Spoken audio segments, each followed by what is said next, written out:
bond with your parrot with your heart or your head? So I was telling someone this weekend that I have birds and, you know, everything, and that they're highly intelligent, that I love cats and dogs, but birds are different. Once you've had a bird, I don't know. And I was like, yeah, they're highly intelligent. And I was trying to make that understandable and relatable.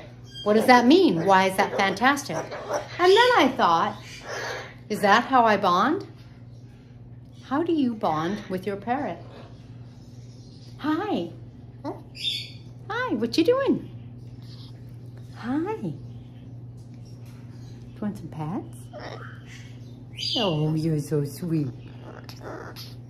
Bird, are you a pretty girl? Are you a pretty bird? Huh? Oh, you like those pets, huh? How do I bond with you? Oh, look, yes, you want to step up?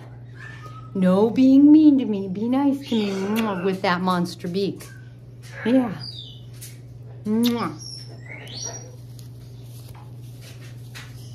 Pets. Time for pets. Hi, Rosie. Hi. Hi, Blue. How are you? Are you singing to me? Oh, he's romancing me. He bonds with his hormones. Hi, Emerald. Come here. Oh, there's Rosie. She bonds by demanding. Hi, Emerald. Hi. Do you want some pets? Oh, cuddles. Hi.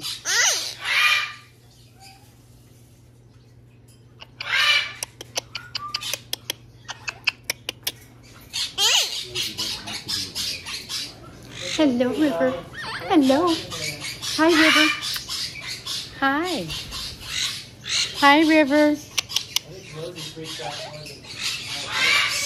Hi. Ooh. So, there's the question to you. It's interesting. The fact that the birds are intelligent is phenomenal, fascinating.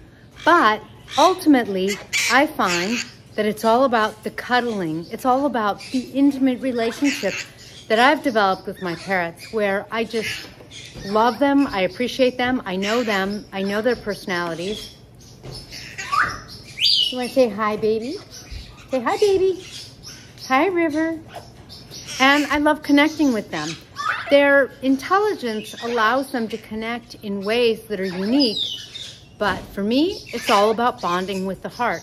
How do you bond with your parrots? With your heart? Your head?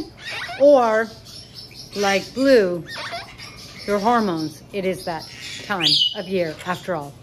Thanks for watching, guys. I'll catch you in the next feathered video.